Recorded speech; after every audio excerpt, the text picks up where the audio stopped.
श्री राम के रूप में आइल बड़े मानिस भाई हे राघव हम रावण के लंका दिहे जलाई। मैं गायक अवधेश बाबू आज मनीष भैया के घर पे आया हूँ और ये मनीष भैया के माँ है। मेरे लिए बहुत ही सौभाग्य की बात है।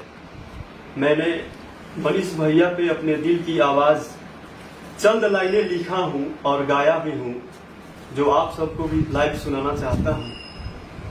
लेकिन गाने से पहले कहना चाहता हूँ कि किसी को आन पसंद है, किसी को मान पसंद है। किसी को आन पसंद है तो किसी को मान पसंद है। किसी को मिठाइयाँ तो किसी को पान पसंद है।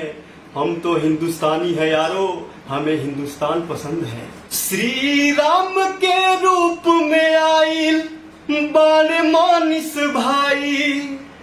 श्री राम के रूप में आइल बड़े मानिस भाई हे राघव हमें होई हे राघव हमें रावण के लंका दिहे जलाई। हे राघव हमें काटी बनवास उजलावा से आई है रोई है न सीता माई।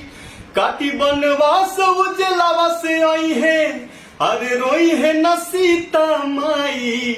हे राघव हमें रावण के लंका दिहे जलाई। हे राघव हमें आवाज गरीब के सुन के तू तो कैमरा हाथे उठैला।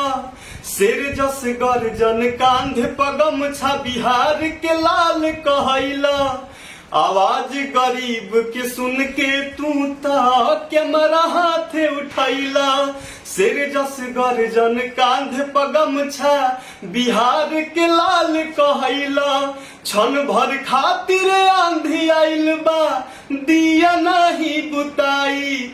हाँ दिया नहीं बुताई। हे राघव हमें रावण के लंका दिहे जलाई। हे राघव हमें बरसों बाद एक शेर जन्मा है कहे अवधेश बाबू।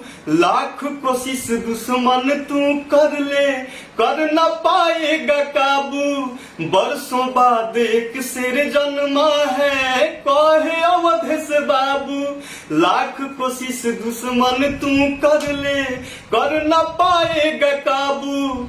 चंदन करन भैया संगे सभे खड़ा बा भाई। हाँ सभे खड़ा बा भाई। हे राघव हमें होई हे राघव हमें रावण के लंका दिहे जलाई। हे राघव हमें रावण के लंका दिहे जलाई। हे राघव हमें।